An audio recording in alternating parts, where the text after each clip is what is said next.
Hello and welcome to another episode of Sensational She-Geek live from Yancey Street. Today is Friday, June 11th, 2021, and this is episode 21B. On this Friday, we are, of course, going to talk about Loki, if that's what you're here for. That's going to be, we'll get to that in just a minute here. We're going to start off, though, like usual, with the comic book pick list, going through things that were good and interesting or noteworthy of this week's comic books. As usual, though, this is not anything near all the comics that come out. It's not even all the comics that I read. It's just the ones that I felt like were worth talking about for the purpose of this podcast. And after we go through those, it's just a couple of them this week. We will then talk about Loki episode 1. Of course, it was a stupendous first episode, so we will go on about that for a good little while. And then we have Superman and Lois episode 9 that we will talk about, not nearly as long as Loki. Was a bit of an interesting episode. And then we have some news and announcements, which includes the Aquaman 2 title announcement, War of the Rohirrim announcement, we'll talk about what that is, news on the ManEaters series, some comic book news at Marvel, the Hulk and Venom series is what's going to happen with them going forward, and then there is some updates on Millarworld at Netflix. Obviously, we had the big Cowboy Bebop update, which will also be at Netflix. We'll talk about that. And finally, the She-Hulk, the Titania casting for the She-Hulk show that was announced officially just the past couple of days. So we'll go into that before finally wrapping things up with a little rambling about the Eisner nominations. I will kind of go through the nominations, things that I recognize, things that I read, support creators that I support, and things like that. So I'll kind of just briefly go through the Eisners to wrap up this week's episode, or this week's Friday episode. But yeah, we'll go ahead and start things off with if you would like to find me on social media, obviously this podcast is available everywhere podcasts stream except for Pandora, and that includes YouTube. And there's actually something kind of exciting about that, is my Mezco Wonder Woman is finally arriving today, which means I will be able to have her unboxing and review video up this weekend on YouTube. If my plans kind of go the way that I have them in my head right now, I will be recording that video tonight and posting it tomorrow afternoon on YouTube.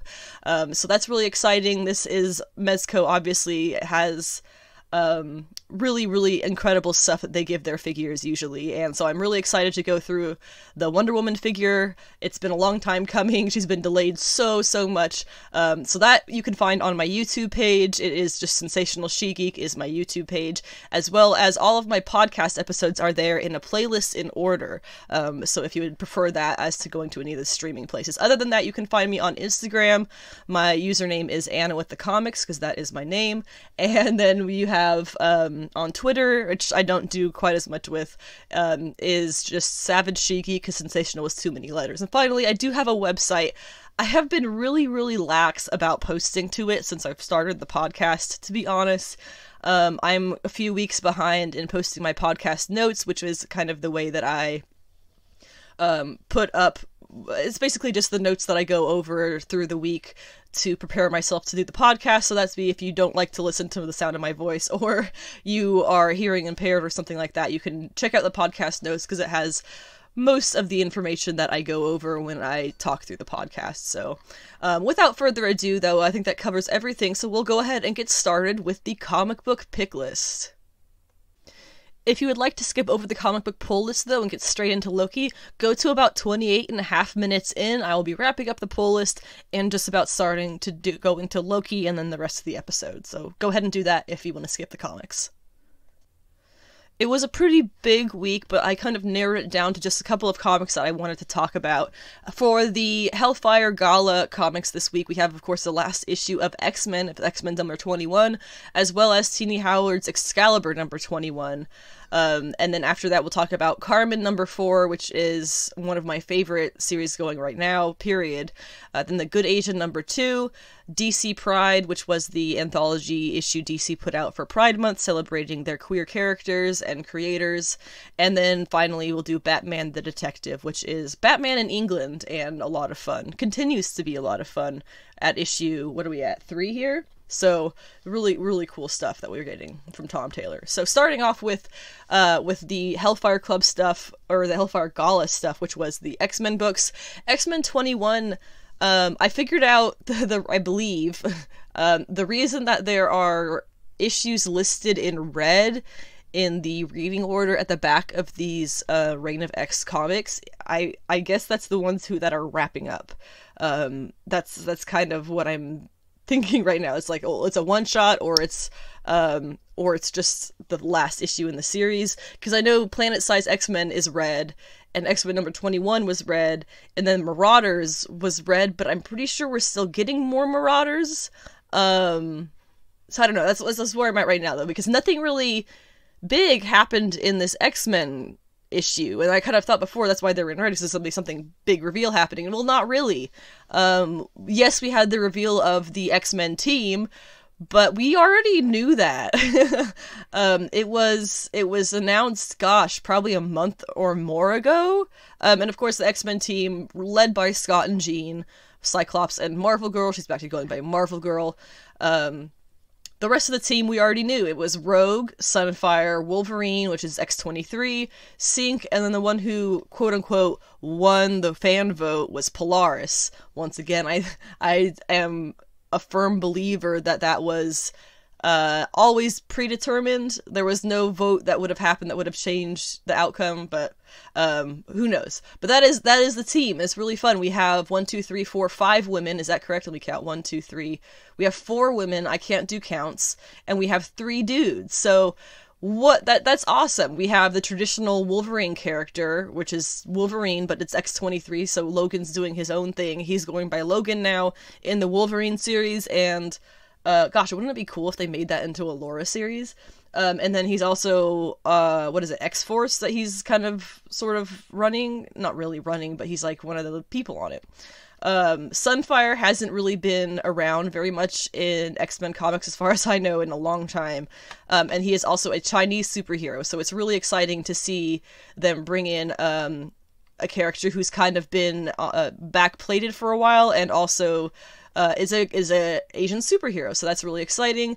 Obviously, Sync is a black man who can do really awesome stuff. He can mimic powers of anybody around him. So you have 2 characters of color. Unfortunately, only 2. Laura, I know they had her Hispanic in the Logan movie, but I don't think that's a thing. That's not really a thing in the comics. That was just something they did because it was made sense for how they were doing Logan. Cyclops, Marvel Girl, and then Rogue. So pretty traditional lay of characters, but not anything new. We knew about this. Either they had this announced all across social media, as well as some of the pages of the Hellfire Gala party, where they kind of announced this. So this is not news, and that was really all that was announced in the issue. Not a whole lot of anything else. However, I will say that it ended really, really well. I thought that it was going to end with a bang, but it didn't. It ended with a perfect baton handoff to Jerry Duggan. I have yet to figure out which way that's pronounced. Gary, I feel like, is probably right? Because Jerry would be... It's Gary Duggan. Okay. I have this problem. Every time I say his name, I go through this in my head. So it was a good issue, but the handoff was basically, it just ended it as... this is, the start of a new era. So perfect handoff to this new writer coming in. And I'm the more I think about it, I'm only getting more and more excited for Jonathan Hickman's Inferno event this fall, because if you're familiar with Hickman, he is a phenomenal planner in his writing. He will put in seeds for something at the beginning that will pop up nowhere until they pop up at the end because of what was happening throughout the story. Just really what I would consider kind of genius stuff in comics. If you are familiar, let's see, I can't remember what his indie comic that he has going right now is, but it's like one of my absolute favorite indie comics I've ever read. But anyway, if you know Hickman's writing style and you're familiar with that, the fact that he is stepping backwards and he is completely removing himself from writing for the next couple of months in order to plan this Inferno event, oh man, that is exciting. And not just because I'm certain we're going to see Madeline Pryor. That's exciting. He's gonna bring his A game, and that is so cool. Excalibur was also this week. The main thing that happened in Excalibur was England backed out of the Krakoan deal, so they are no longer allowed to have gates in England, and England is no longer allowed to make trade with Krakoa and their medicine, so that's gonna be a problem for sure. And I really love Betsy Braddock as Captain Britain. I hope, well, obviously England has a problem with that, but I hope that it kind of continues on in her favor for a while. Anyway, Karmen number 4. This is issue 4 of 5 of Guillaume March's previously released graphic novel that was in Spanish, I believe. And now they have chopped it up into 5 chunks and released it as a comic under Image in English for the first time. And it is, oh my god, it is so good. I can't recommend Karmen enough. This issue, total gut-wrencher. Yeah, be advised. It's not grody or anything like that. It's just like, oh god, my heart. The kind of thing where, like, you know, in life you may have things that happen where you sit there and you go, wow, if I could have one wish right now, it would be to take that back and to not have done that or said that or whatever. That's what you go through reading this, is you go through that feeling of empathy for her going through that experience. Oh my gosh, it is so intense. Basically, the lead character of Kata, we are aware now, she killed herself because she believed that her lifelong best friend Zisco, who is a boy and who she's kind of fallen in love with through the years but has never been with in any way, they've only ever been friends, he cut her out of his life due to what his girlfriend wanted, and she no longer had the one thing that was kind of in her mind holding her together. So she ends up committing suicide, and that's where Karmen, the series picks up, is with these, she's basically an angel coming down and taking Kata through the world as an invisible kind of ghost being, and like kind of giving her a new outlook, trying to at least. So where we had left things in the last issue, in issue 3, was that Karmen had kind of stormed off in frustration that Kata kind of took her life for granted, and doesn't understand the effect that her death is going to have on a lot of people who were in her life, who she doesn't realize are going to be torn up about this. And to make matters worse, she's obviously got a little bit of guilt from that now, and in this issue, she kind of is like, she's just tired of this whole thing, and she ends up sitting down at this table, and she overhears a phone conversation with a woman who turns out to be none other than her good friend Zisco's girlfriend. And what's interesting about that is she is telling whoever's on the other side of the phone that they have broken up. He broke up with her for another woman. And with that, there is a thought that Kata has, and so she sprints off to Zisco's place, where she tracks him down and listens to what he's saying to whoever it is that he's talking to on the phone or whatever. Basically, what he's saying is he broke up with his girlfriend, not for the fling that he was having with Kata's roommate, which is part of why she killed herself, because she found out he was having an affair, and it was with an additional girl who was not her, so she must have been way down at the bottom of the food chain, and then he cut her out of the life, so he must have been really unhappy with her just being around, period.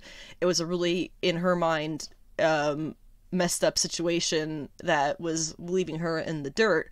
But here she is discovering that he had actually broken up with the girlfriend for Kata herself, and the reason that he had distanced himself was to give himself space and time to think about his feelings, but she took that as him cutting her out of his life, so she killed herself. And here he is in front of her confessing his feelings to her over a phone message, not knowing that it's too late and she is dead in her bathtub right now, and she will never get this phone call, and he will never be with her.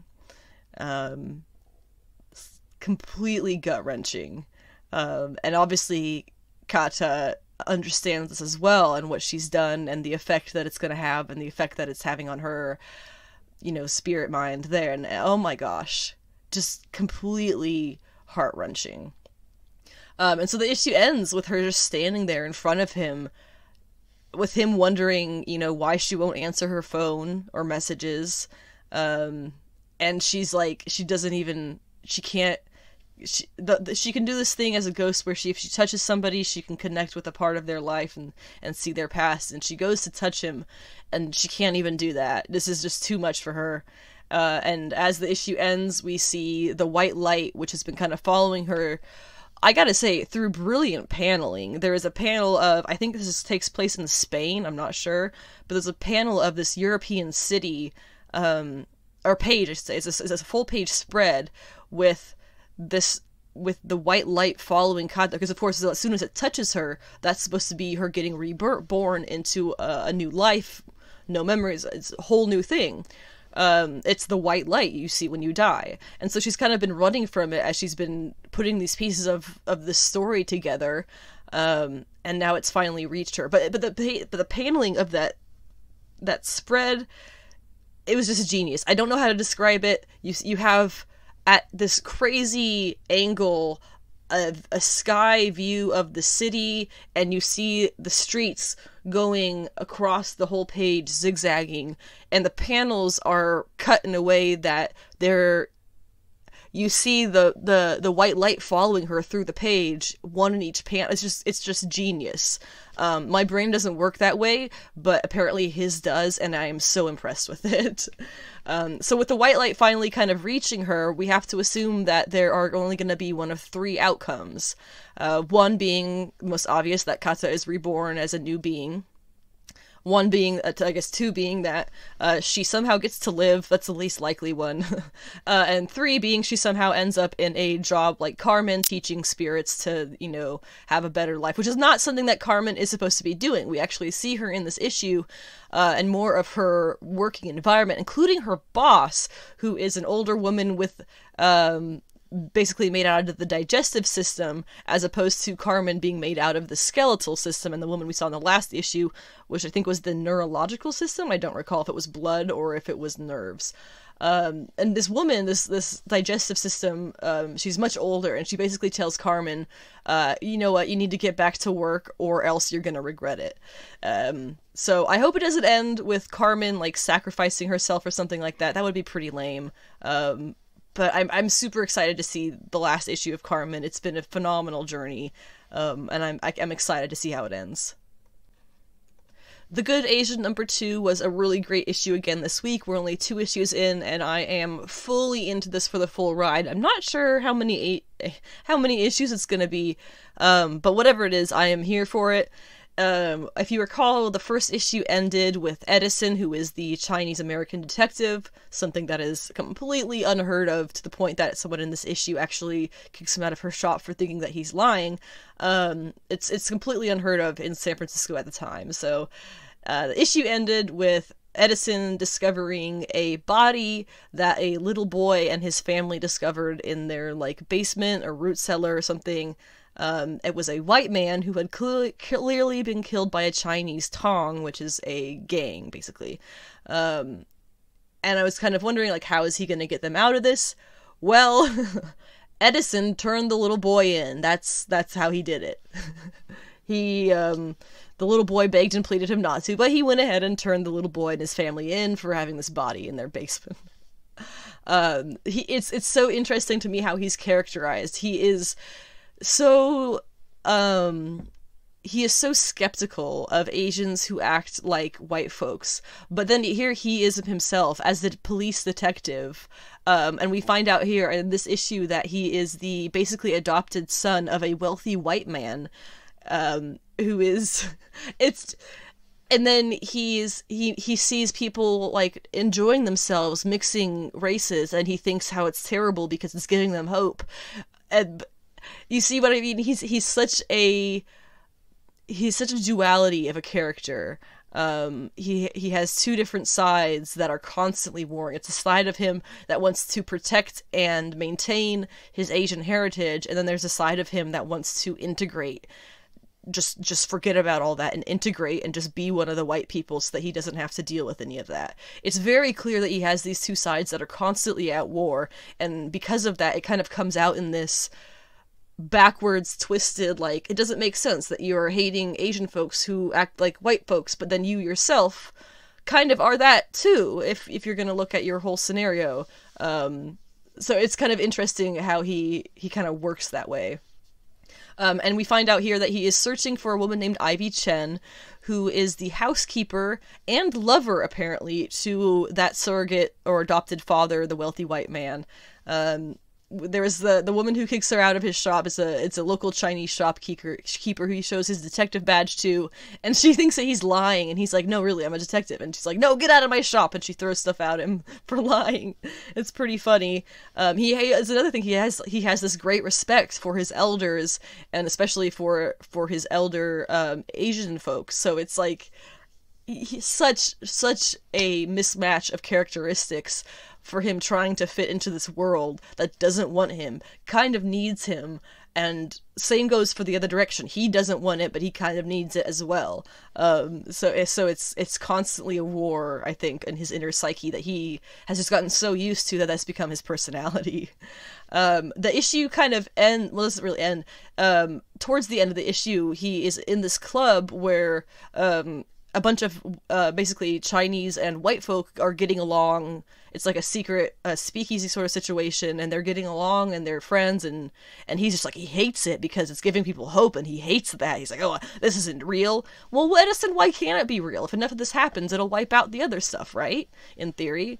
And he ends up reuniting with his adopted sister, who he does not get along with, after somebody attacks the club, kills a bunch of people, presumably with an axe, and I think he said there were gunshots as well, but a big chaos, fish in a barrel situation, and that's when he runs into his kind of adopted sister and learns that there is some kind of secret about his mother's death that is left to be discovered. So whatever that is, connected to possibly his father, connected to the man who is raising him, nobody's really sure, but I'll be very interested to find out. DC Pride, like I said before, was the anthology issue celebrating Pride Month. It's a bit of a double-edged sword itself, because they put this out once a year during Pride Month, and it's really great to see, all the queer characters and creators showcased.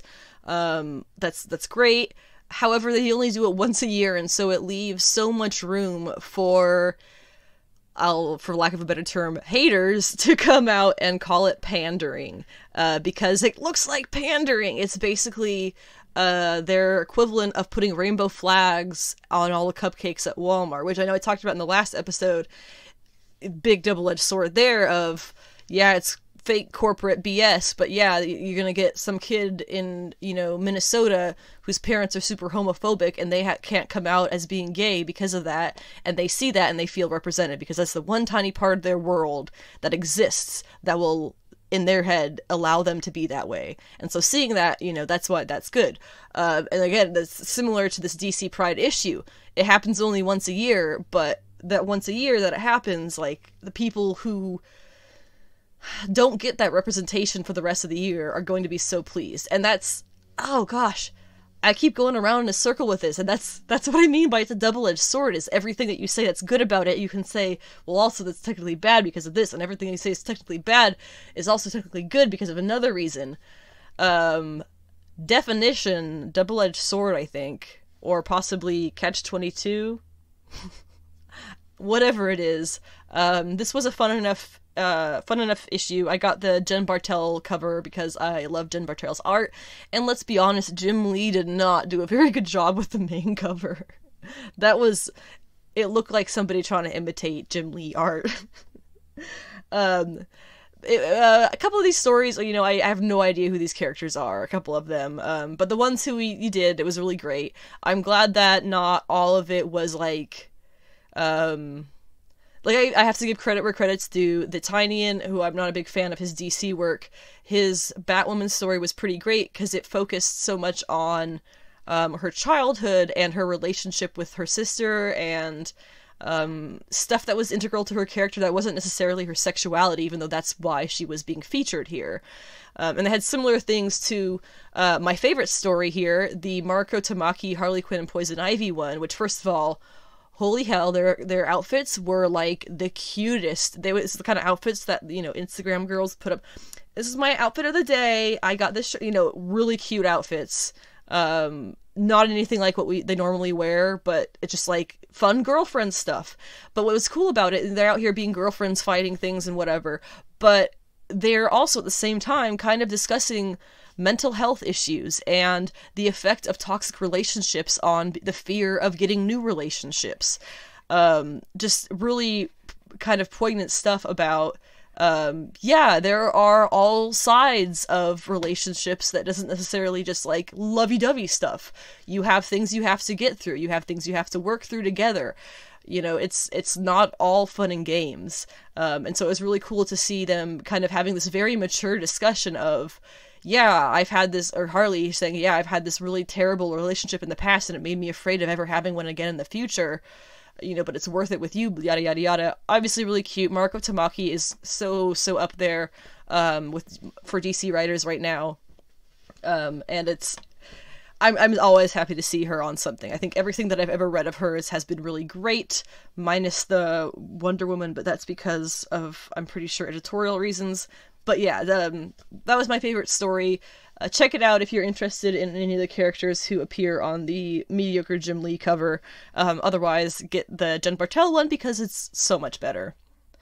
Wrapping up the comic poll list this week, pick list, excuse me. I'm going to talk about, just very briefly, Batman the Detective. It is the Tom Taylor, Andy Kubert series that takes place in England. Batman has basically said, screw you, Gotham, I'm going away forever. But also because there is somebody in England killing all of the people who Batman has saved because they feel like basically that person shouldn't exist. They were meant to die. Really neat concept. This issue was, I have to admit, a bit of a snooze. It was a lot of backstory of Bruce having been in England previously as a young man, and all of the training that he did under this kind of middle-aged man at the time, which then ties into what happens later in the issue, where he runs into the guy. It's in France or something now, and it's like really, he's killing somebody who's paid to kill him, and he runs off and frames Bruce for having done it. So that's where the issue ends, is now Bruce is being arrested in England. I think it's either England or France. I'm not doing a very good job of keeping track of that, but it's really fun. And Tom Taylor, I say it every time that I talk about his stuff, his niche, his perfect little niche, is writing comics for the big two that are like Elseworlds comics that are not canon. You know, he did it with Injustice, he did it with Deceased.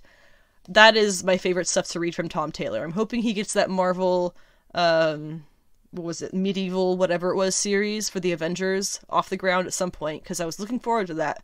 But anyway, that wraps up the comic book pick list this week. Check out your local comic book shop if you heard anything that you wanted to pick up. And if you did not hear anything that you wanted to pick up, still check out your local comic book shop, because this is less than a fraction of, it's a fraction of a percent of of everything that comes out. So be sure to do your own research, find some more stuff, because I just like to ramble about a few things each week. And now we're going into the main event of today's podcast episode. I'm so excited to talk about this. Loki on Disney Plus, episode 1. This was the premiere. A couple people, I don't know how they are those people who got to see the first 2 episodes in advance. Are they like reporters or reviewers or something professionally, and that's how they got that? I don't know. I want to be them though. But we only got everybody else only got the first episode. I was really hoping they would do the first 2, kind of like they did with WandaVision. No, this is going to be a 6 episode series, so they're going to just do the weekly thing the way, WandaVision was 9, a little bit different, a little bit more chaotic story, chaos magic and everything. So then Loki, they're gonna do it traditionally, like they did Falcon and the Winter Soldier. So this first episode, absolutely wonderful, great job to everybody in it. One thing that's kind of funny, looking through people's reviews, because I'm feeling the crowd, seeing what people think of it. And it's apparently there are some people who are comparing it to Agents of S.H.I.E.L.D., which is kind of tricky. You can't really compare. They're very different organizations, the TVA and Agents of and S.H.I.E.L.D., I should used to say. It's a little tricky. So they're so different. But I can understand why people would want to make that comparison. I know Agents of S.H.I.E.L.D., I watched the first few seasons, and then I know that it took a turn at one point, and that was like right after I stopped watching it. And I'm gonna, but it still has the people who love it, so it's not all bad. I wouldn't have any fans if it was. It does have its fans, so if you were to compare it, I would say so far this has probably had a better start. I don't know. I was pretty hyped about Agents of S.H.I.E.L.D. when it first came out, so maybe that's inaccurate. It's been a long time, though. This kind of starts, Loki episode 1, with Loki in the scene from Endgame that we all know, using the Tesseract to escape. It's he basically witnesses a time-traveling Avengers, sees them lose the Tesseract, and nabs it and jumps off. The thing with the Tesseract, though, it's got the space stone in there. That's why it's as powerful as it is. It's made out of the space Infinity Stone, right? So it just kind of poops him out in a random place, and that ends up being, in this case, about 100 yards above the Mongolian desert. So right away, you're pretty well impressed with their sets. They are clearly not pinching pennies with this show. I'm not sure if this was a set or what, but it looked like it was probably actually the Mongolian desert or somewhere desert-like. So, and obviously with Loki being Loki, he immediately decides to try and rule over the locals, who are all pretty confused about how he just kind of fell out of the sky. That is until TVA agents kind of door into the scene and start messing around with his armor that fell off when he hit the ground and the Tesseract. That's something that's definitely worth mentioning. We saw it in the trailers. The way that they just kind of go to different places. What would you even call that? Transport? I'm just going to call it dooring into something. We're going to use door as a verb because it's what it is. A big gold door pops up and they walk through it to wherever they need to be. It's pretty cool. That's also something I would love to have somebody, whether it's the behind the scenes thing or whether it's like a James Bond, here are your weapons kind of situation, or I don't really care what it is. I want to see what all of their tools, all of their weapons and like stuff does, because clearly it's really cool. We saw a good deal of it, but I no doubt they have a lot more up their sleeves. But this is like all their tools and their whatever it is, timey-wimey stuff is just really neat. There's obviously no way to really explain how it works because, science, but just being told like what it does and what it is, like, oh, that would be neat. I want that. So they show up and they start messing with the Tesseract, and Loki has a problem with that and tries to stop them from taking it. And here we meet the first of the TVA agents that I assume we're going to be seeing quite a bit of through the series, or at least rather I hope. Google, I couldn't remember her name because I'm pretty sure we heard it, but Google just says that she's Hunter B-15. I thought we had gotten a name for her, so if you know it, let me know. But she's played by, I'm sorry if I mispronounce this, I'm the worst at pronouncing names, Wunmi Mosaku, who, if you watch Lovecraft Country on HBO, is Letty's sister, the one who gets involved with all the magical skin changing stuff, who I really, really loved. So she's in this. Really happy to see her. I thought she was excellent in Lovecraft Country, and just in the first episode here, really, really glad that she's on board. So after a kerfuffle that was entirely one-sided against Loki, they are able to take him back to the TVA headquarters and explain basically that he is a variant Loki and has violated the established chronology of time by taking the Tesseract and doing what he has done. To try and defend himself, at one point he brings up how he just witnessed the Avengers traveling in time, and the judge, I'll get to her in a second, she tells him that that was an established event and it was meant to happen, and he gets absolutely livid. For obvious reasons. And then also for obvious reasons, he does not believe any of this for quite a long time. There are several sequences of him trying to escape and basically just being snapped backwards in time by this collar that they slapped around his neck, just like a slap bracelet. And I mean that in the best way possible. It was awesome. It was hilarious. It's part of the, like, body humor that we got, physical humor, I mean, that we got, in this show right now. And he talks to the judge, who is, Judge Ravonna Renslayer. She's a character from the comics who is tied in with Kang the Conqueror. So, you know, some possibility that Kang might show up. Kang is a timey-wimey guy. This is a timey-wimey show. You know. But anyway, Ravonna Renslayer is played by, here we go again, with my pronunciations, Gugu Mbatha Raw. I think I may have gotten that one right. She's the judge. She kind of gives him the rundown, and he doesn't believe a word she says, because obviously he's Loki, and he thinks that he's better than pretty much everybody in reality. And then another TVA agent, who is Owen Wilson, which was, I love it, I want to get that action figure. It's not a Mobius action figure. You can't convince me that. That is a goddamn Owen Wilson action figure. He shows up and he's playing Mobius M. Mobius, who is also a character from the comics from quite a while ago, actually. And this is where we start to get a bit of the plot that I was surprised to see. I'm not really sure why. Maybe because of how they did the marketing and the trailers and teasers and everything. But I didn't expect much by way of plot for this show. I kind of figured that it would just be basically Loki, like, fucking around while the TVA people, try to send him back until they get to send him back maybe where he belongs or something. I don't know. But it turns out this is actually a bit of a mystery show. When we meet Mobius, Owen Wilson, he is on a case of some kind, trying to figure out what or who caused this crime scene in some country in some time where things are happening that were never supposed to happen. Apparently there has been a lot of the stuff going on.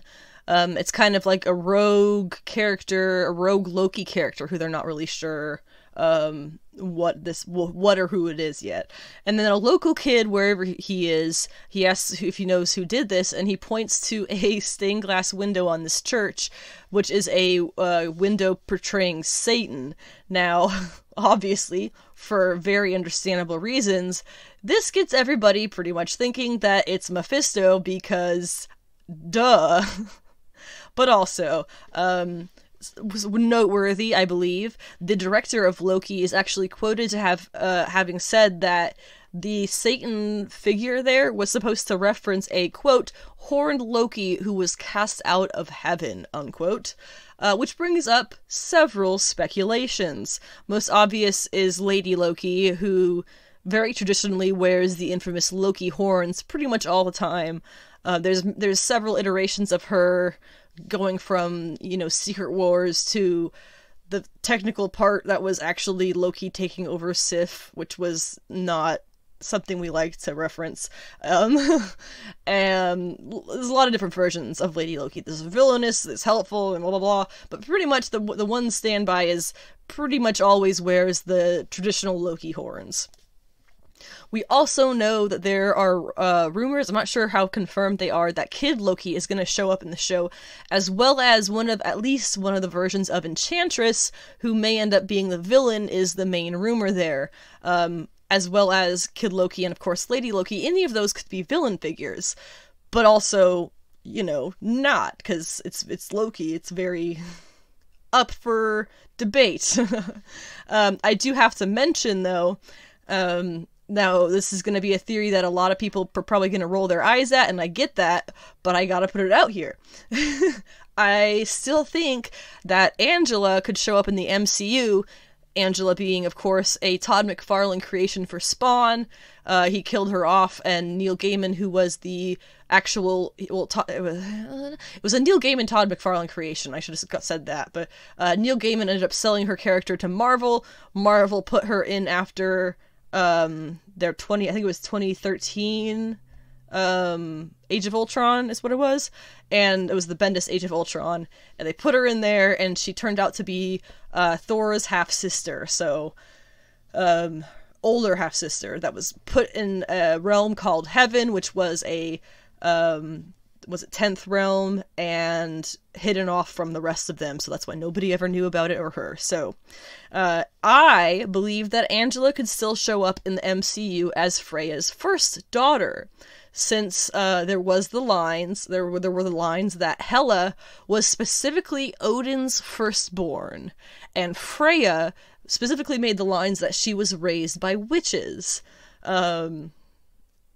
because the society in the comics that Angela is raised by they're angels, but they're hunters, and they use magic, and they're all women. So kind of gets that same vibe. And then, on top of that, Loki is the reason that Freya is dead, which we touch on in a little bit here. So Angela could be hunting Loki's, or just Loki, or whatever, or causing chaos, for revenge.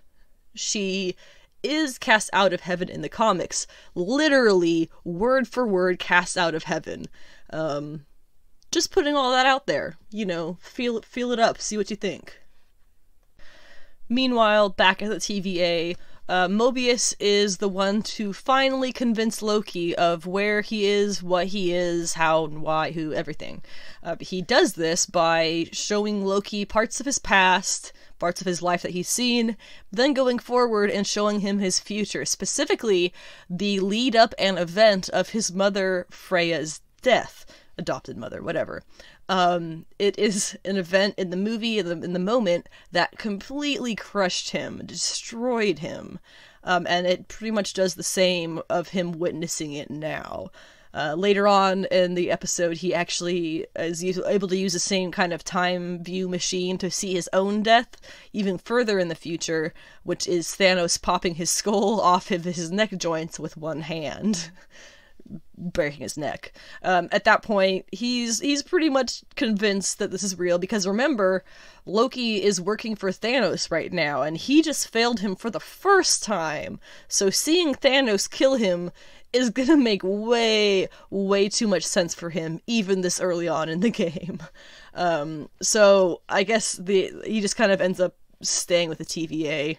Bada bing, bada boom, whatever. Okay, so the episode actually ends with the scene taking place in the year 1658, where there is a mysterious hooded figure who takes out a group of TVA agents using like magical fire or something. So we have to assume that this is the rogue Loki that Mobius is hunting, the one who potentially is being referenced in that stained glass window of, you know, more Satan or whatever it is.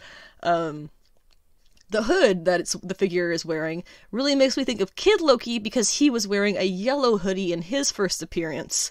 But still, who knows? I kind of had the feeling that if Kid Loki was going to show up, he was going to be an ally, or just kind of like a, you know, character of chaos, chaotic neutral kind of situation, you know. But who knows? We'll have to see. There is also in the show, there is a ton of humor for the show, from Loki using weapons he doesn't really understand and having them used on him, to constantly being proven wrong about how important and powerful he is, to physical slapstick type of comedy, to DMV jokes. It's all really great stuff, and none of it really felt forced, so that's excellent. They picked themselves what I believe to be an all-star cast for the main and side characters even. So I'm pretty confident that this high level of consumable comedy combined with mystery is going to stick around and be successful through to the end of the show.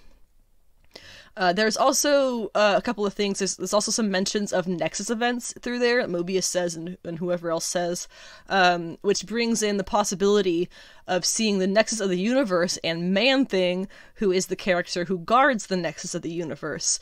That I kind of have to throw in here with what I'm going to say about Mephisto. It's probably a long game if we see that at all. It's probably going to be in Multiverse of Madness. So then on that note, and on the note of the Mephisto rumors, I have to think that they're purposely teasing him at this point in the way that they tease Thanos before he ever really showed up. We know for certain that Mephisto is going to be in the Multiverse of Madness movie, so it makes sense that they're putting so many references for him to be there here. We might see him before Multiverse of Madness 2, just like we saw Thanos before Infinity War, so that's why, I'm thinking that's why people are so hyped up for it. I definitely think that's what they're doing, that's what Disney Marvel is doing, leading up to his big reveal, wherever that is going to be, or whenever that is going to be. If it happens before Multiverse of Madness, if we see him in an end credit scene or something, that would be awesome, but we know that he's going to be in that, so my kind of theory is that he's the big bad who we're leading up to.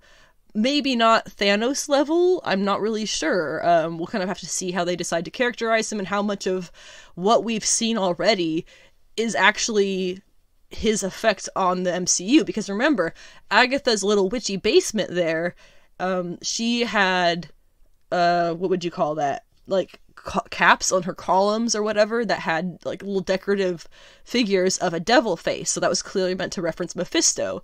She also has there were a few other Mephisto references that were really solid from WandaVision, I can't recall now, but then putting all of these references very clearly, I would say, in Loki already, I definitely think that he's going to pop up before, and he's going to kind of end up being a lot more involved in things that have been going on since Endgame than we really realize. So that's my thought on Mephisto, and that wraps up the Loki talk. I hope that you enjoyed it.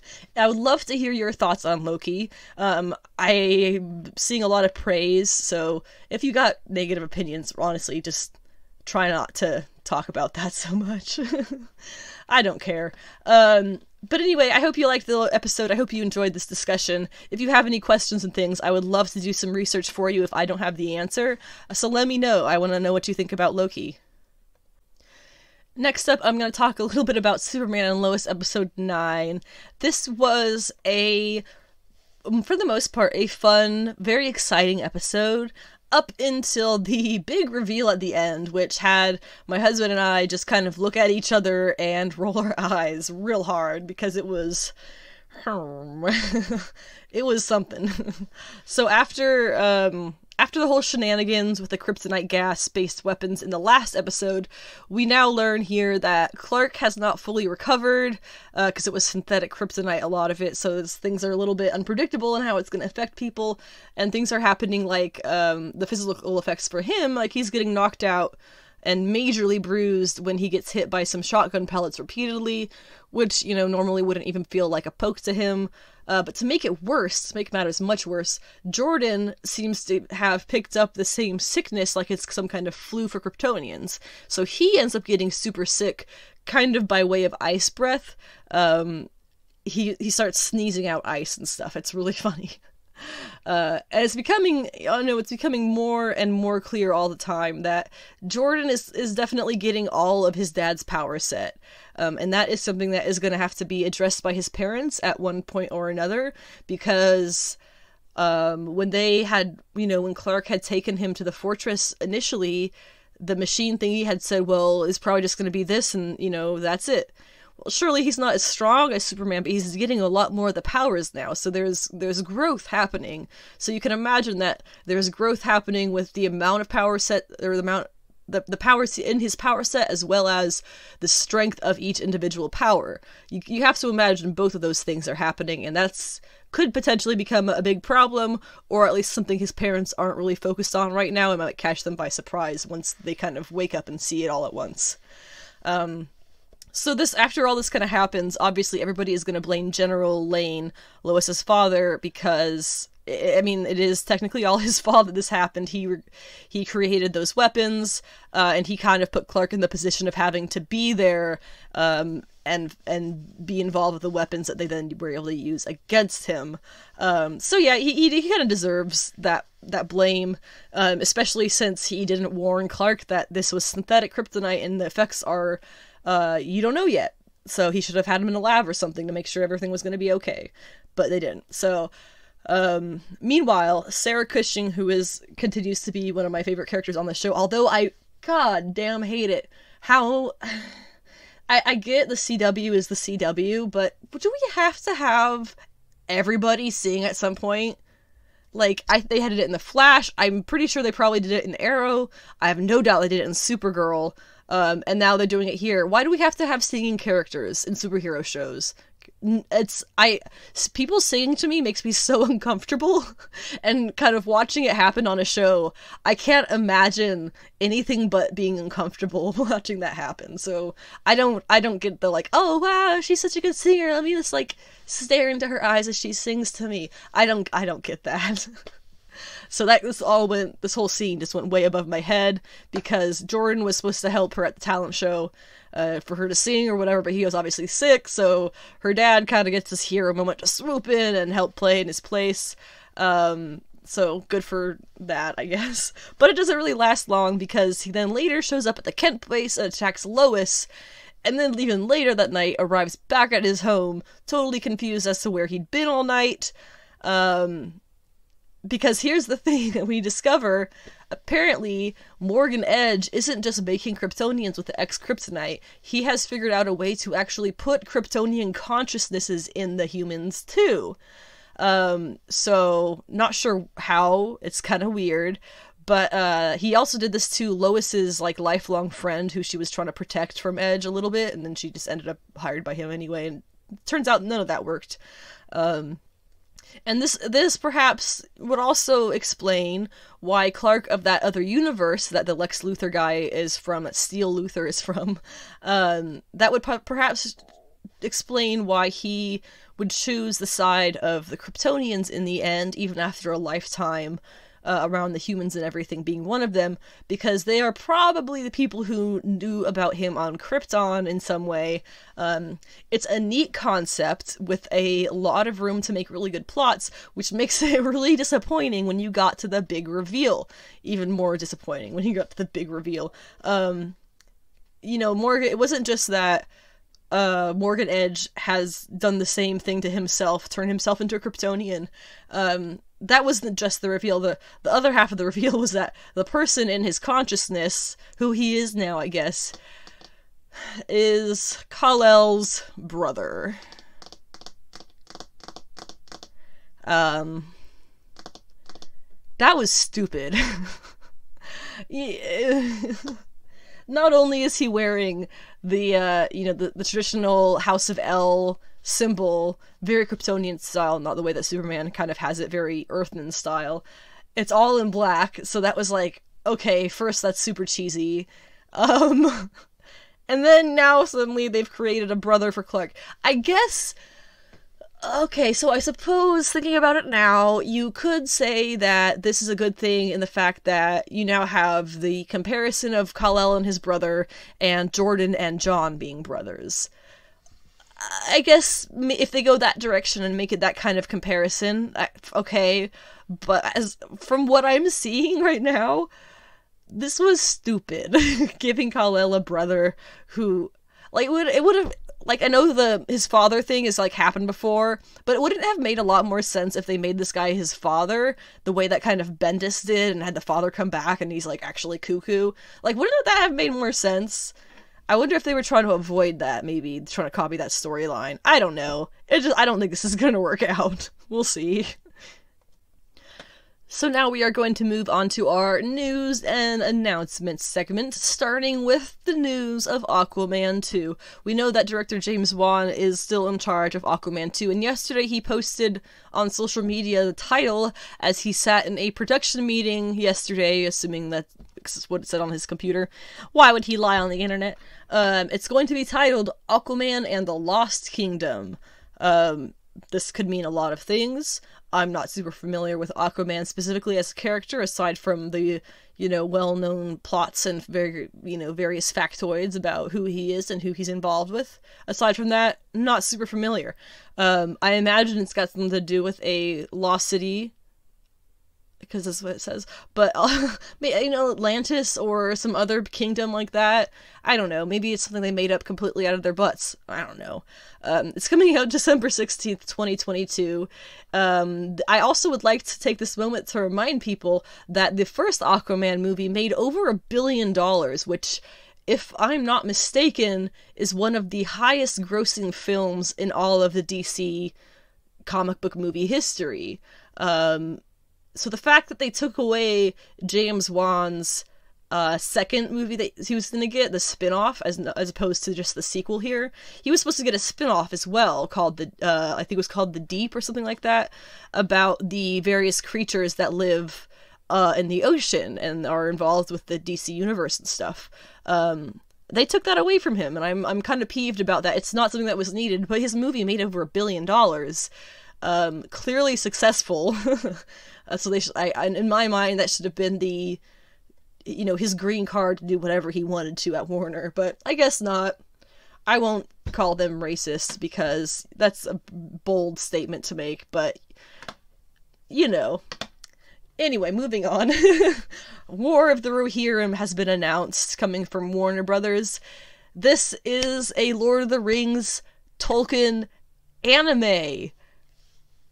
Not animation. I mean, yes, animation, but not whatever you would call just a regular animated movie. Cartoon? I don't know. It's an anime. This is really exciting. It's from Sola Entertainment, is the company who's going to be doing the animation work. If you want to know about them, because you're a Lord of the Rings sweaty like me, their website is sola-ent.com, so sola-ent.com, and you can see all kinds of the things that they've done in the past, primarily a lot of modern style anime, a good amount of 3D anime that I absolutely loathe, but there is a fair bit of the more traditional 2D anime, so I'm kind of hoping they go in that direction. However, I have a feeling that they're gonna make it super 3D looking. Just a feeling, but we'll see. So it is anime as opposed to just traditional style American animation. And we have Philippa Boyens is going to be consulting, I assume, as a writer or just in general. Now you have to remember, she is the woman who won the Oscar for Best Screenplay for Return of the King, which you also have to remember is tied for the most Oscars won of all time with 11 Oscars. I think 12 Years a Slave was the other one, I'm not sure. We'll have to check that at some point, but I remember watching that Oscars, and that was like such a cool thing because you had this nerdy thing, which was excellent, actually being acknowledged for how excellent it was, which was, for a nerdy person like myself, extremely exciting.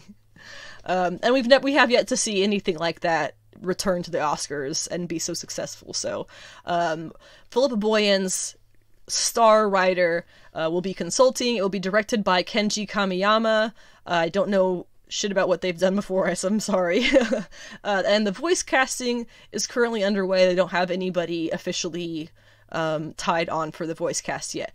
The characters are going to be about 250 years before the original trilogy, and it's going to be telling the story of Helm Hammerhand, who was the king of Rohan at that time,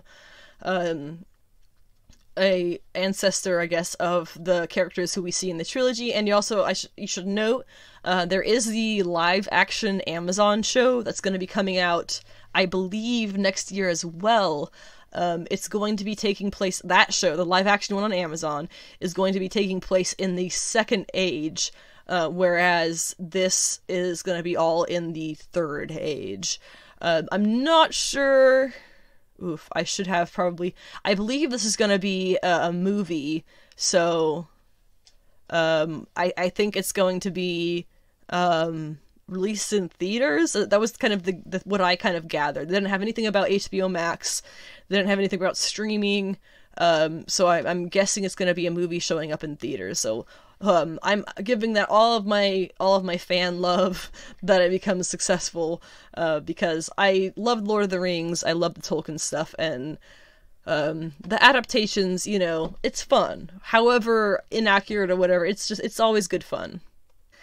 I kind of wanted to mention here, though, we talk a lot about the fandom menace, what's the title of the Star Wars fans, in general, who are toxic. I would also say that you have the Snyderverse fans who are very similar. The third toxic fan group, that would fall into a kind of fandom menace category, Tolkien fans. I have had some really bad interactions with Tolkien fans, or people who claim to be Tolkien fans, and literally the single worst thing anybody has ever tried to say to me, to make me feel bad about myself, was said to me by a Lord of the Rings fan, super fan apparently, who was offended so badly by me saying that I didn't really mind if they had nudity in the Amazon Lord of the Rings show. She was so offended by that she said, like, literally the most disgusting, meanest thing she could think of. Like, I've been bullied. I've been bullied in school, I've been called names and shit, but this woman, this full grown ass woman, was so offended by that she said literally the worst. I don't think that she could have said anything worse if I sit in here and think about what it was. The worst thing she could have possibly come up with, the meanest thing. And that is pretty much the experience that I have had with the Lord of the Rings fandom in general. I have had a lot of times where I'll meet somebody who is a fellow Lord of the Rings fan, and I'll strike up a conversation like, wow, yeah, I really love, and then it basically turns into them bitching about the Hobbit movies. If you don't like them, you don't need to watch them. You don't need to talk about them. You don't need to give them that room in your mind and your heart. Just ignore them. They're not... It's not illegal to not watch them or talk about them. You don't have to watch that movie if you don't like it. I enjoy the Hobbit movies. I think a lot of it was really dumb and ridiculous and stupid, honestly. But in general, I did enjoy them. What are you gonna do? It's a dragon, it's elves and shit. I mean, it's fantasy stuff. I'm gonna like it, no matter what, pretty much. Not anything like the source material for the most part, but you know what? I kind of stopped thinking about The Hobbit being, it's just kind of, it's Peter Jackson's The Hobbit. It's not Tolkien's The Hobbit. I think that's kind of fine. It is what it is. But anyway, just as to wrap up this particular bit of news, if you encounter somebody in your life who also says that they don't mind nudity in their shows and things, don't assume that they are a whore. Just saying. That's not what was said, but that's summing it up really shortly. Summing it up in a word. Moving on, we have ManEaters news. Now, ManEaters is a series that came out, I believe, in a year. It came out at some point in time. And it is by one of the best creative teams I have ever encountered in comics. It is 12 issues, and the team last year came out with Spy Island, which was a 4-issue series taking place in the same world, but completely separate from ManEaters, and was probably, thinking about it, I think that was my number one series of the year, was Spy Island. It was... I wrote actual essays. You can find them on my website, sensationalshegeek.weebly.com. I wrote actual essays on those 4 issues about why they were so good. Actual essays. You can find them if you want to read them. So, this is really exciting. The ManEaters team is back for a new story arc for ManEaters this July. It's only a month away. I'm so excited. The ManEaters team is Chelsea Kame writing, Leah Mitternick arting, Kate Niansek, I'm bad at pronouncing things, also arting, Rachel Rosenberg, or Rachel Rosenberg actually, coloring, and Joe Caramanga lettering. all of those people get their name on the front cover of the comic, whereas at least the letterer normally wouldn't. But because they have such a complete vision for their projects, all of the team, I imagine, is part of the planning process of the comic, including the letterer. They usually, sometimes the letterer will be more or less involved, more involved or less involved. This is definitely sturdily on the more side. Every bit of their comics is full of snarky humor. And ManEaters is basically, it's a giant metaphor. It's a world where everybody was told that when you hit a certain age, when you're a woman and you hit puberty, you actually turn into a wild, murdering, raging cat when you're on your period. And so then, of course, in the end, it's discovered that that was all made up and wasn't true, and people were just seeing that because they wanted to see it there, and the men were all victimizing themselves and needing safe spaces from the terrible women. Oh my gosh, it is so snarky, it is so good. I have the solicitation for this next arc here, because if you haven't noticed, I am an enormous fan of this team and of ManEaters and everything that they do. It says, it's going to be called ManEaters the Cursed. It says, ManEaters the Cursed reunites with the original ManEaters creative team for another tale of adolescent feminist daring-do and supernatural hijinks. Maud, now 15, is sent to craft camp for the week. It goes south pretty quickly. Smart, laugh-out-loud funny, provocative, referential, scary, chock full of ephemera, I don't even know what that means, and compulsively rereadable. Plus, fairies. Advisory, do not read this book while you are actually camping. See, they have... please, at least pick up Spy Island, because it is out on paperback now in a collected edition, and you literally get, from the front cover to the back cover, is the content. Oh my gosh, there were no ads, there were fake ads for stuff within the world. Like, the world building and the humor and oh my gosh. I'm doing a terrible job of being a podcast right now, but for God's sake, read ManEaters or Spy Island or something, and please support ManEaters the Cursed when it comes out in July, because that's right, I do have to mention the reason that I heard about this. Chelsea Kane announced it on Twitter yesterday, as tacking it onto the end of a tweet announcing that she is quitting comics and she regrets ever having gone into comics. I have spoken to her very briefly in the past about these sentiments that she's had for a while now. Comics are for everyone. I swear to God, if you're somebody who thinks anything but that, get the fuck off this podcast. You do not belong here. I don't want you in my fucking audience if you don't think comics are for everyone. Please leave. If you're a person who will bully a female writer for writing feminist-type comics, also, please leave. I do not want you listening to this podcast. It is not for you in any way. I'm sorry, I get very worked up about that, because if you can't tell, this series, this team of 4 female creators with a male letterer is honest to God, some of the best comics I've ever read in my whole life. And to find out that Chelsea Kane, the writer and the creator of these series, has been pushed so hard and bullied so badly by men in the industry that she is basically out here saying, don't even bother. If you're a woman in comics, don't even bother. Don't try. The fact that has affected her so terribly is genuinely upsetting. Because here I am, a woman who would like to be involved in comics myself. I would love to write comics. I have plans to write comics. I have comic stories that I work on in privately, and I'm not talking about it because it's it's just one of my dreams. But it's so incredibly upsetting to hear her horrible negative experiences that she has had, to the point where she is never going to try and write comics again. That is upsetting.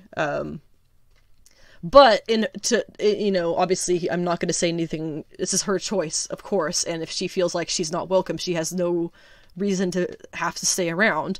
But I think it's also worth mentioning that in this tweet where she announced this, she wrote how she was quitting comics and never should have started in the first place. And then she ends it with, however, there is a new arc of ManEaters coming in July because fuck you. I love Chelsea Kane. For the love of fuck, please pick up ManEaters: The Curse when it comes out so that she will write more comics. More comic book news, specifically about the Venom and Hulk series. As we know that Venom is ending at 30, it's either 33 or 30, it's somewhere in the 30s. I believe it is number 100 for the legacy numbering, which is why they're repping it up there. And then also Al Ewing's Immortal Hulk is wrapping up at issue 50, which is coming out, I believe, in July or August. It was then came out recently, it was announced that Donny Cates is picking up the next Hulk series, and Al Ewing is picking up the next Venom series. Now, this is going to sound a little bit bitchy, so but hang on with me for a minute, because I have a point. I swear to God I have a point. And I will stop cussing so much as I did in that last section, but I think that was granted. So here we go. Jason Aaron writes Thor, well, he wrote Thor for a very long time. He ended it and went on to do Avengers. Donny Cates came into Thor and retconned a lot of the stuff that Jason Aaron did ASAP, including how he had Odin and Freya go off to fix their marriage. Donny Cates actually split them up entirely. Then Donny Cates was writing Guardians of the Galaxy a few years ago. Al Ewing has since come in and done it entirely differently, like a completely different series altogether. Avengers, completely ignored, which is by Jason Aaron, completely ignored Donny Cates' King in Black event. Al Ewing has established some stuff in the Hulk, about the Hulks in the Immortal Hulk, which Jason Aaron seems to be completely ignoring in the Avengers.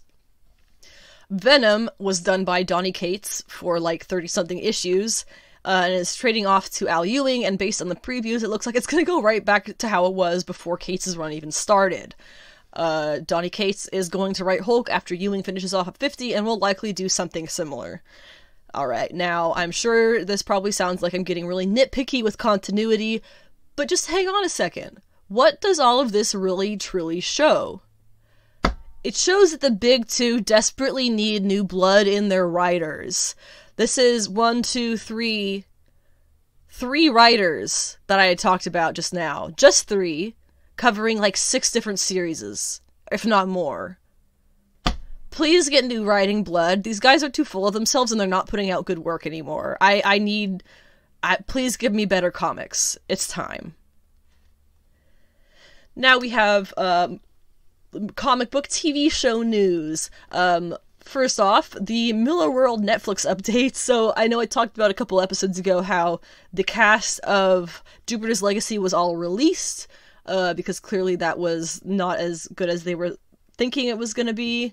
They had signed on for longer, but they were released, so clearly they had planned more for these people, right? So now Netflix is trying to spin this whole situation and call it a one-and-done show of Jupiter's Legacy that will be a part of a saga of Jupiter's Legacy shows in that world, which is the Millarverse. But they're calling it the Jupiter's Legacy Saga, when really it's just Millarworld. Not Millarverse, Millarworld. Millarverse, is it Millarworld? Mark Millar, whatever. It's not Frank Miller, so just don't get that confused. So the next show that they're going to be putting out, that Netflix is going to be putting out for the Millarworld, is Super Crooks. It's going to be focused on the villains of that universe, but like I said, the cast of Jupiter's Legacy has already been released, so I guess they just won't be showing up in it? I thought they would be kind of important, but I guess not. And based on what we saw from the villains, I'm not interested in them. But okay, all I'm seeing from this is Netflix trying to spin having canceled the Jupiter's Legacy show into something that they meant to do the whole time, when really, I'm not seeing that logically having been their path originally. We also have Cowboy Bebop on Netflix updates. This is something that was really exciting to come across this week. Netflix put out an official announcement video, I guess, to say that Cowboy Bebop on Netflix is coming this fall. And the original series composer from the anime, Yoko Kanno, is going to return to make the music for this live-action remake. that says nothing but great stuff to me. This composer, I highly doubt, would come back to a show that was not in the vein and of the same lifeblood as the original anime. On top of that, just taking a look, they had 3 of the actors here. It was Spike, Faye, and Jet Black, the 3 actors who play basically the 3 main characters. It was John Cho, Daniela Pineda, and Mustafa Shakir. Holy crow, they looked really great. One of the quotes I found from one of the articles talking about this was, I have to quote, it was really fun. I think it was Entertainment Weekly. It says, "No matter how the series ultimately turns out, the creators seem to have at least gotten one thing right. Chose Spike's Spiegel hair." Yes! John Cho looks nothing like Spike. When they said that he was going to play Spike, it was honestly a little bit worrisome. JK, he looks just like Spike when they do his hair like that. And I'm pretty sure it's his real hair. I don't think it's a wig. I think they just put a lot of hairspray and teased it and stuff. But they did an amazing job of making him look like Spike. When he gets the outfit on and he gets just the hair, that's all you need. It's there. Boom. You got it. 10 out of 10. Same goes for Faye and Jet Black. Now, Jet Black was technically a white character in the original anime. He was obviously voiced, he's obviously meant to be kind of like a black dude. So this makes sense that they cast a black actor for this. Faye Valentine looks pretty spot on herself. She's got the very short hair that she's pretty much known for. I don't know how many episodes this is going to be, but the original show ran for 26 episodes, so I imagine they're probably going to condense it into like 12 or 13 and do the same thing, just the one season, so that they stick with that tradition. And if you are unfamiliar with Cowboy Bebop, it follows the characters of Spike, Jet, Faye, and this is a quote, "the rest of the crew of a ragtag bounty hunters as they roam the galaxy in pursuit of criminals and profit." They're like bounty hunters, so it's a very, very fun anime. If you haven't seen it, I definitely recommend it. And this Netflix version for live action is very, very surprisingly starting to look like it actually might be watchable. And finally, we have news of the Titania casting for the She-Hulk Disney Plus TV show. This was something that was very exciting to find out. A picture had come out at some point last week of some woman standing with Mark Ruffalo, him dressed in the CGI Hulk tracking suit, and her in what was an obvious copper-colored wig. So my guess is that she is going to be Titania's stunt double, because it was officially confirmed, I believe yesterday, that Jamila Jamil is going to be playing Titania on She-Hulk. She was the aristocratic character on The Good Place, and I believe she is currently a judge on the show Legendary. She is absolutely gorgeous. She is 5'11", which is unusually tall for women in Hollywood, especially when wearing heels, as they tend to do. So this is going to work out absolutely beautifully. She is not, like Kate Middleton is kind of a, tall, slender woman. Jamila Jamil is tall and slender, but she has bone structure that is, proportionate to a 5'11" woman. She is not petite, the way that people like Kate Middleton are, where you can wrap your little hands around her waist, probably, because she's just physically that small. No, Jamila Jamil is 5'11", and she is got some substance to her. She's in incredible shape. I have no idea what to expect for the costume of Titania. The rumor is that this Titania is going to be the Mary McPherson version. This is not confirmed, but she is kind of the more popular version.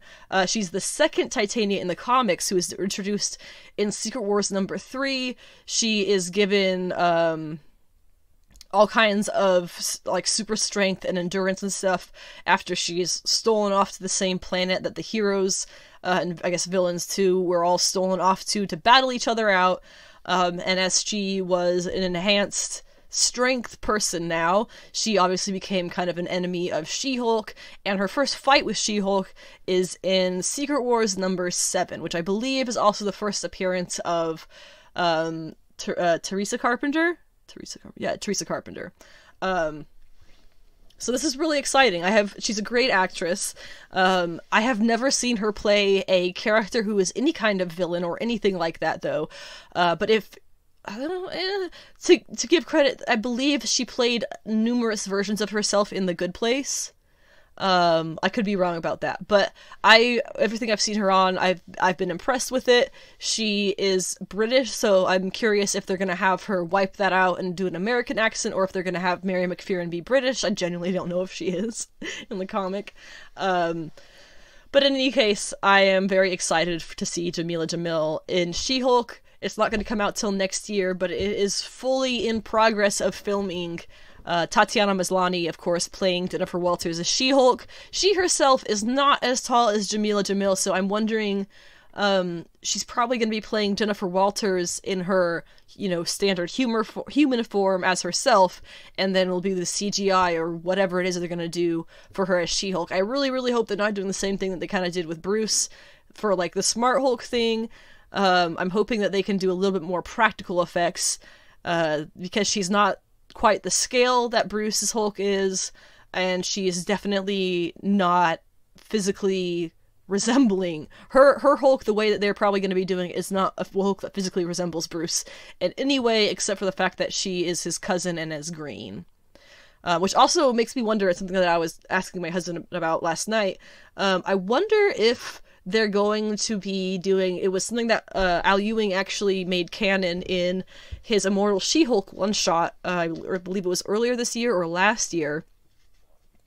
He made it canon that it was not Bruce or the Hulk who saved Jennifer, it was Joe Fixit, because in his Immortal Hulk series he has made it canon that Bruce has multiple personalities that come out as different forms of the Hulk and whatnot, even from before he ever had the radiation problem or anything like that. He has had this problem his whole life where these monsters have kind of had a part of him.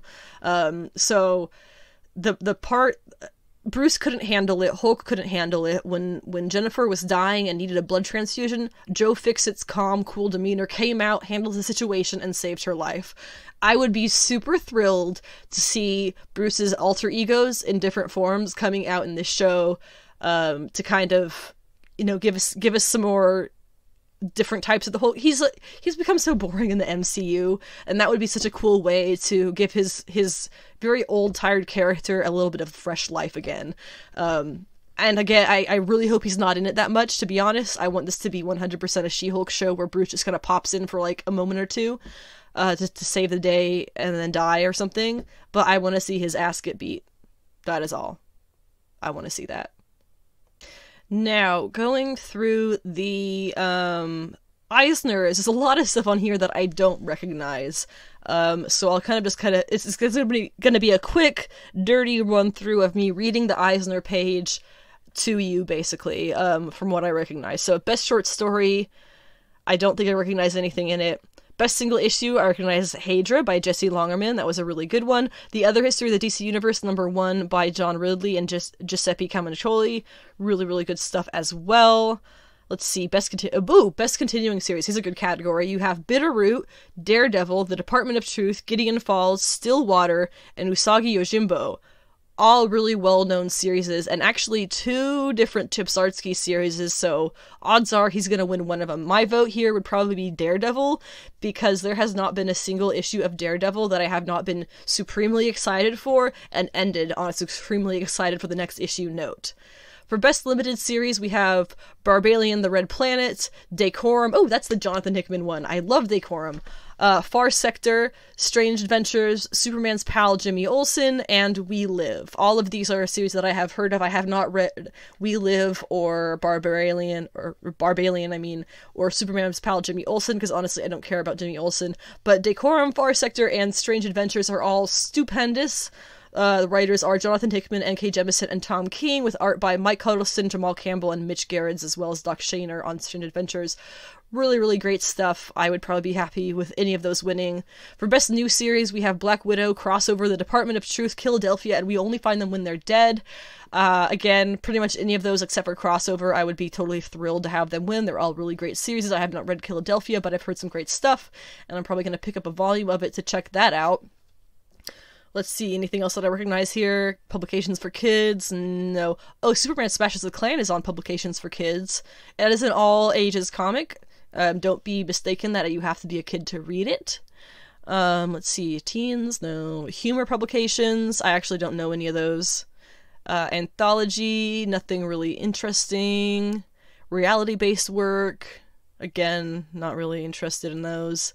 Graphic memoirs, I don't think I've even heard of those. Graphic album, I don't know what that is. Best graphic album reprint. Best adaptation from another medium.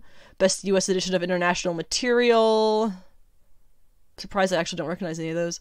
Best US edition of international material. Oh, Asia. Actually, no.